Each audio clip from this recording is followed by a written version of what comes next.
Hello, everybody. Welcome to Black Nouveau. I'm Earl Arms, and this is our December edition. This month is a time for holidays, family, and tradition. Black Arts MKE's annual production of Langston Hughes' Black Nativity is back after being sidelined last year because of COVID-19. Alexandria Mack talks with director DeMonte Henning about this year's production. Liddy Collins takes us on a classic visit to the home of Helen G. and her unique Christmas decorations. James Causey talks with Dr. Kwaku Ramel-Smith, who has some helpful tips for maintaining good mental health during what could be stressful holiday times. But we begin with Kwanzaa, an African-American cultural celebration from December 6th through the 1st of January. Since 1987, Wisconsin's biggest Kwanzaa celebration has been held at Wisconsin's Black Historical Society. Its founder, Claiborne Benson, will join us in just a few minutes to talk about the plans for this year's celebration. But first, we'll visit the Mahogany Gallery in Racine, where there's a Kwanzaa exhibit celebrating the guiding principles of Kwanzaa, the Nguzo Saba. Umoja, Kuji Chagulia, Ujima, Ujama, Nia, Kumba, and Imani. These are the 7 principles of Kwanzaa. These principles are being celebrated in the Nguzo Saba art exhibition at Mahogany Gallery in Racine. Nguzo Saba means 7 principles. Translated, these principles are unity, self-determination, collective work, cooperative economics, purpose, creativity, and faith. The exhibition is about one of those 7 principles of Kwanzaa. And what I've asked the artist to do is create a piece that represents one of those principles and then keep it up to the interpretation of the viewer. So when people come in and see the artwork, their interpretation of what that piece may resonate with them, which principle resonates with them. Black Nouveau got a chance to visit the gallery and speak with founder Scott Terry about what inspired him to open the exhibit. Well, I thought it was unique. I've never seen one here regionally, I should say, in Wisconsin, and I thought it would be different. I thought it would be a different approach to exhibiting artwork, but also something that really honors, our heritage as a people and as a culture. Last year, the Wisconsin Black Historical Society went virtual with its Kwanzaa celebration. This year, it's back in person, and we're joined by Claiborne Benson III. Thank you so much for joining us, Mr. Benson. I'm honored to. We will do it in real life this time with a few restrictions. We don't want anybody to come there and catch COVID. So there will be some limitations and some pre-planning that goes into it. But we're excited about being back again. Thank you. And you should be, but I'm wondering what's going to be unique, what's different about the celebration this time around? I don't know if there's ever anything unique about Kwanzaa, other than it gives you an opportunity to review and to understand who you are. It tells you to reaffirm your African roots. Who are we? We are African people living in Milwaukee, Wisconsin. Sometimes we forget that. And so it's so important that we bring Kwanzaa back every year. So talk about Kwanzaa. Talk about why we should celebrate it. What should we know? What do the people need to know about Kwanzaa? So there are different stages. We do the community Kwanzaa, and then there's obviously the international Kwanzaa, where there's 20 million people all over the world that's celebrating Kwanzaa as it's grown through, given to us by Dr. Milana Kringer and the US organization out of Los Angeles, California. But the real secret to Kwanzaa is how it changes your life. How you and your family sit down together on a given day, say the first day, or do it publicly the first day and do it the second day. Kuji Chagulia. How do we learn how to have self-determination? Umoja. How do we stick together and recognize that we are a family and we are very important? All of those principles have meanings and they apply to every aspect of our lives. And so it's an opportunity for the husband and the wife to address issues within the family to better that family through the 7 principles of Nguzo Saba. And that happens. It happens with them sitting down. It happens with them discussing not only the principle, but then what's wrong. Why isn't Daddy going to church? Why does Sally, using that as a hypothetical example, is not doing good in school? what is the issue, but you can resolve those issues inside of our Kwanzaa principles. And it's a time to reflect that. It's also as an opportunity to revisit those concerns in the course of the year that you're going to be going through it. Is there any principle that's more important than the other, or a principle that stands out to you the most? All of them are important. But if you ask me, let me say Kujichagulia is that determination principle. Another principle is umoja, unity, sticking together and seeing the total picture. A very important principle is kuumba. Kuumba means creativity, but more than creativity, it tells us that every one of us are different, and we have a responsibility to respect each other. Kuumba means people could see it in terms of art, see it in terms of music, dance, but each one of those things are different, just as you and I are different. I have a responsibility to respect you regardless of your differences, and you in turn have a responsibility to respect me. So quickly, how do we celebrate Kwanzaa the right way? What do you tell families? What do you tell people out there? How do we celebrate it with respect? Not to be afraid of it, to embrace it, to use the principles and the words in a way in which they feel good to you, to sit down, even if it's on the floor, because you're going to your least common denominator and you're all working together. It's a tool to address the issues that keeps this glue and this family together. That is what it is. It's not a religious holiday, it's a culture holiday. And it's celebrated all over the world with African people. Claiborne Benson, thank you so much. Always a pleasure talking to you. As well, thank you.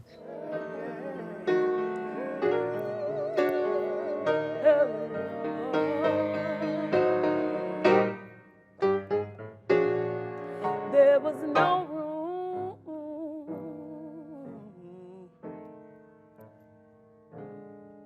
at the inn.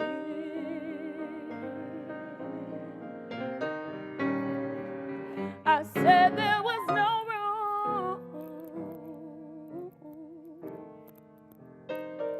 no room at the inn.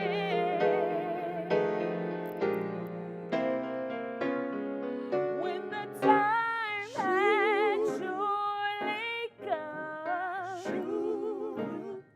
for the Savior to be born, there was no room,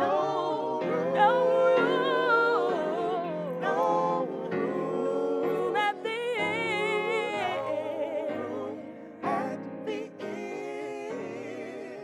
That's part of a song from the 2019 production of Langston Hughes' Black Nativity.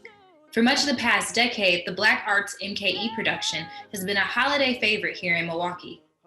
Last year, COVID-19 intervened, but this year the show is back. The show's director, DeMonte Henning, joins me today to tell us a bit about it. Welcome, DeMonte. Hi, thank you for having me. Thank you for joining us. So 3 years ago, you were Joseph in the production, and this year you're directing it. So congratulations on that step up. Thank you. To my understanding, every year the show is a bit different. So can you start us off by telling us what audiences can expect with this year's show? Yeah, as you mentioned, every year we do something different. And so this year, as you mentioned, we had to pause the show last year because of the COVID-19 pandemic.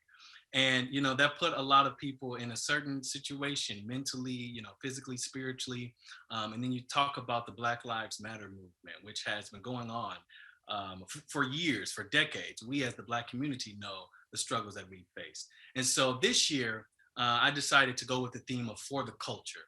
And what that means is it's a direct approach, direct entertainment for the Black community. It is an opportunity for us to think about the joy that the birth of Jesus Christ has allowed us to have. And because of his birth, we're able to make it through all of those challenging difficulties that we've had, even with the COVID-19 pandemic, even what's going on right now with the Black Lives Matter movement. So we just want people to feel good, but to not ignore those challenges, but to just remember the reason for the season. That's the birth of Jesus. I think throughout the pandemic, people holding on to rituals has been really important for getting through tough times. Can you talk about why Black Nativity is so special as far as it being a holiday tradition in the Black community? Oh my goodness. Our first rehearsal, I asked the cast, what brings you joy? And, just hearing their responses, just hearing them say, being here on this stage, going back to theater, that gives me joy. But there was something that somebody said, and they said, being in a room full of Black people where I can fully be myself and that's just a beautiful feeling. And sometimes we don't get to do that a lot, especially in Milwaukee. And so this is an opportunity, it's a special opportunity for the Black community. We have a lot of gospel music that is rooted in, spirituals in the Black community.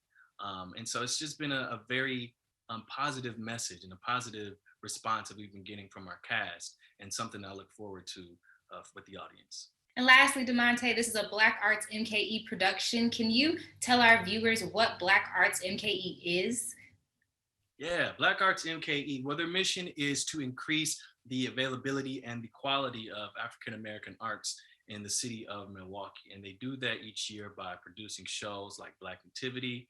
They also work with organizations such as Bronzeville Arts Ensemble, Lights, Camera, Soul, and Empower Theater Group. And their mission, as I said before, is to just increase that quality of art in the Black community. And one thing that I'm particularly excited about for this production, as I mentioned before, is that we have so many new faces.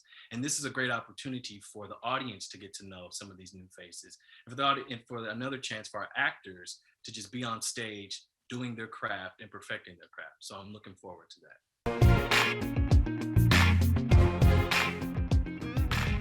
This holiday season is supposed to be the most wonderful time of the year, but for many people, that's not the case.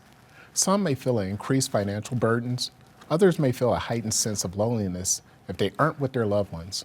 Dr. Kwaku Ramil-Smith is here to give us some tips for practicing good mental health during this time of the year. Thanks for joining us. Thanks for having me. Well, this is such an important topic. Let's start with this. 64% of those with mental health conditions say their conditions worsen during this time of the year. Why is that? Yeah, for a combination of the reasons that you just talked about. There's financial concerns, there's concerns of intimacy, and we always talk about, the spike in depression, the spike in even suicidal rate at this time and shortly after the holiday season. Because even though it's the most wonderful time of the year, when we don't have those things that we perceive to make it the most wonderful time, it exacerbates our sadness in our minds. How would you go about fighting those urges? Like, how do you practice good mental health? Yeah, it's three things that I tell people you always want to do. You want to practice good sleep, good diet, and exercise. Now, those are three things that we control and we know what to do, but it's very difficult to discipline ourselves to do it. But we have to recognize that there's a connection between the mind and the body. The more we condition our body, the better it helps to heal our mind. So we're dealing with COVID still, and I think a lot of us are going through COVID fatigue. Yes, sir. You throw COVID on top of holiday celebrations, and what do you have? What does that do to people? Yeah, you have a recipe for disaster. We have to be honest with it. And so what we have to do is say, before you can adequately solve a problem, you have to be able to define it. And so we have to recognize that COVID is real, COVID is still going on, and we understand how COVID has done diversified people, have made things even more divisive. Are you vaccinated? Are you not vaccinated? Are you in my bubble? Are you not in my bubble? Are you being careful? Are you not? Are you bringing this to our mother who's elderly? And so when you put all of those things in, all of the other things we just talked about, it adds another element to the mix. And when you put those things together, you see what we see, the manifestation in our culture. We see the rates in domestic violence. We see the driving rates go, crazy out of control. We see the intimate violence go up. And so you said, well, what can we do? What we have to do is have a level of self-control. And then what we have to do is, for the people who we love, if we see them out of control, we have to then lend that extra hand, because it's going to be connectivity. It's not something we can do in isolation. It's going to be a group project. It's interesting that you mentioned, COVID like that. How do you go about having that conversation? Do you say, hey, you can't come to our holiday celebration because you're not vaccinated. How do you even bring up that conversation knowing that, some people may still be hesitant on getting vaccinated? Yeah, you have to be really careful because if you're talking about COVID, let's be honest, when we talk about families, there's always some residual issues, and COVID is that extra thing that just came. But what you do is you just say, hey, these are the guidelines, these are the rules. And what many people have is this is what we consider to be our bubble. This is what we consider to be safe. Specifically, if there's elders there or people who are in that high-risk population, we say, we're doing this for the safety of all people. So are we going to wear a mask? Are we not going to wear masks? Are we going to have you in or not? That's something that's it to every family to do. But what you have to do is to recognize if you do eliminate a person, what's the artillery, what's the auxiliary, what's the alternative for them to be able to, those people to unite. So even though they can't all be together, you can come together in some sense. And even if those two parties come together like in a Zoom or FaceTime issue, that can bring, you got to be creative and innovative in how we solve these issues. So let's talk about this, like seeking out help during this time of year. A lot of us, people of color, tend not to seek professional help. How do you convince somebody that it's time for them to seek professional help? Yeah, well, what you do is you say, hey, look at your life. Say, look how things are going. And if there's those red flags that are just so clear that everybody sees, you say, hey, listen, this is a cry for help. I don't want to see this go to the extreme. But what I tell people is because there is this hesitancy to go to mental health, what we have to do is to look at those alternative forms. Because we say, what are the other things in which a person can do that then leads them to be able to come? So we go back to those simple things of diet, of exercise, and of sleep. And once we start to feel better and we see how those little things help, we can then go on to tackle bigger issues. What can you do, or like I do, to prevent someone from doing something to hurt themselves as far as mental health is concerned? Like, am I equipped to really have that conversation, or should I direct them to a professional? No, you know what? It's not an either or, it's both. If I see somebody who's hurt, if me asking them about suicide, it's not going to prevent them from stopping suicide, but it's also not going to put it into their mind. So what I want to do is I want to know what's going on, because people say, well, I'm nervous to talk about suicide. Well, I said, it's even worse to have to talk about the aftermath of a completed suicide. So if I love you, if I care about you, I'm going to ask you those questions straight out. And then I'm going to look for the answers to see if there's a match with the audio and the video. If there's a mismatch, then you know what I'm going to do? I'm going to be more vigilant about the pressure I put on you as far as love, the presence I keep around you. And then we keep talking about these situations, because this is the one thing we know. If someone wants to commit suicide, they're going to do it. But for those who don't really want to, but they're feeling that way, having connectivity and people there reduces that issue exponentially. This is one key question. I saw a study that said that 60% of people say that social media is destructive to them and it worsens their mental health. Yeah. How do you detox from social media? Yeah, you have to turn it off. And that's one of the things, but it's addictive. And isn't that our culture? When we're sad, what do? Because if you're on social media, it's something in those receptors, our dopamine receptors, when we get a like, when we get somebody to talk about that, attracts us. But what's the double end of that side, the flip side of that coin, is I'm seeing everybody else who's putting out these images that look like they have something I don't have. And that goes back to your original questions for the holidays. I'm looking at somebody having something that I want, even if it may not be real, but it's real to me, and that increases my pain. Thank you. Thank you for this deep conversation. Appreciate it. Thank you. 11 years ago, Black Nouveau producer Liddy Collins visited the home of Helen G to see her ethnic holiday collection. Unfortunately, Mrs. G left us a few years ago, but her spirit and collection speak eloquently to the meaning of this holiday season. And she is fiber optic. And she's African American with her braid and everything. I think I found her in Sacramento, California. I was going to ask you, where did you Sacramento. My ornaments have to jump out at me. I won't buy any kind of ornament. It has to make a statement. I like this right here. This is my special tree. I've been offered a lot of money for it. And do you take a picture of it and put it up the same, or you just remember how you had it? I don't take a picture to put it up the same, because I feel all of God's creation, you see a tree, it's not perfect. So I just let it flow. This is the Helen G household, where the Christmas holiday is alive and well. Since 1988, Helen has been doing crafts and creating Christmas decorations, and yes, collecting Santas.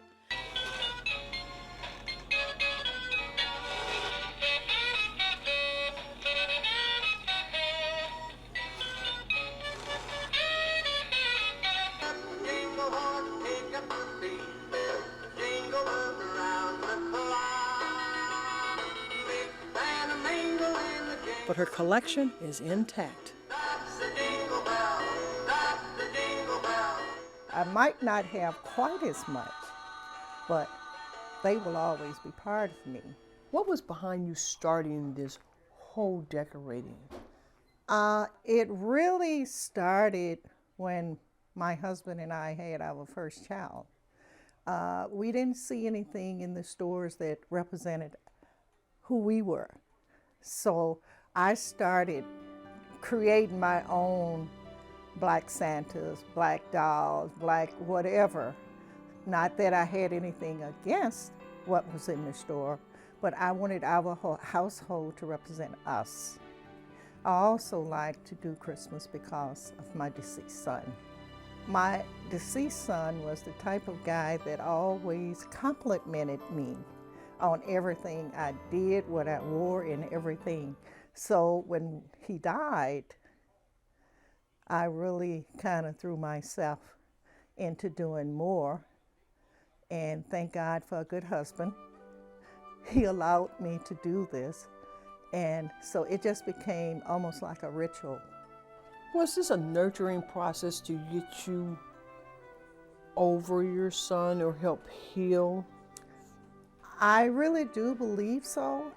So when he passed, August 19, 1988, I couldn't figure out how I was going to get through Christmas.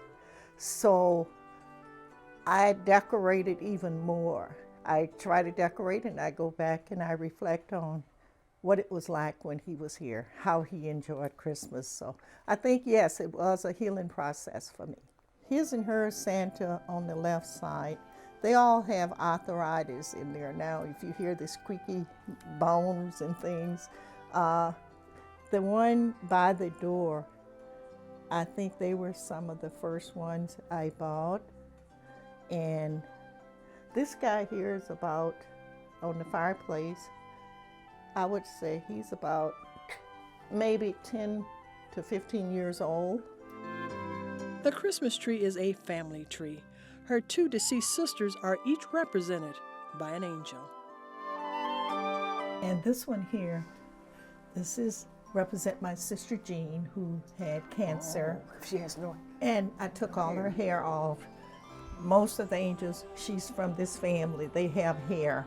But I took it off because Jean was having a hard time accepting her baldness. Okay. And this year, I have added another angel to my collection. This is Essie. My sister Essie died in February this year, and she was 86 years and 5 months. So I only had 2 sisters. I had 5 brothers, but this represents my 2 sisters, Essie and Jean. Is this like having your family right here with you? Yes, yes. I got to figure out how to put my 5 brothers up there. I don't know how they're going to do that one. Well, I started with one. There's one. Helen's children are grown, and she now has grandchildren. But she says the biggest child of all is herself. I love Christmas. I love just the festivity of it. I love having, we do what is called, I think my husband called it pop-in. Christmas Eve, this has been tradition for us for the last 35, 40 years, maybe even longer. This pop-in consists of gumbo, family, and friends. We have sometime up to 40 people on Christmas Eve. And I guess I give credit to my husband because just about every night when the party is over, the pot is empty. What suggestions would you give to people to start their own holiday traditions? First, I would say find something that you have a passion for. And it doesn't take a lots of money It takes time, which is something that we have very little of today. I don't know if it's the choices or what, but it takes time. And it just giving of yourself. Start a tradition that you can involve your family in. I suggest to our children, our granddaughters who are both married, you know, you have a blended family now. Always let grandma and grandpa know if we are infringing on your time with your other side of the family, because you have to learn to cooperate. You have to learn to share and make changes. Don't be just so set on a certain time or a place. Christmas is the birth of Christ. It's not about all the material things in the world that we seem to think keep us moving forward today. It's about love. It's about sharing. It's about family ties. It's about giving of yourself. And I feel if you can just start in a small way and take the focus off of money and replace it with time, I think you can start your own tradition. There's so much to do. I wonder if the toys are ready. Merry Christmas and a Happy New Year.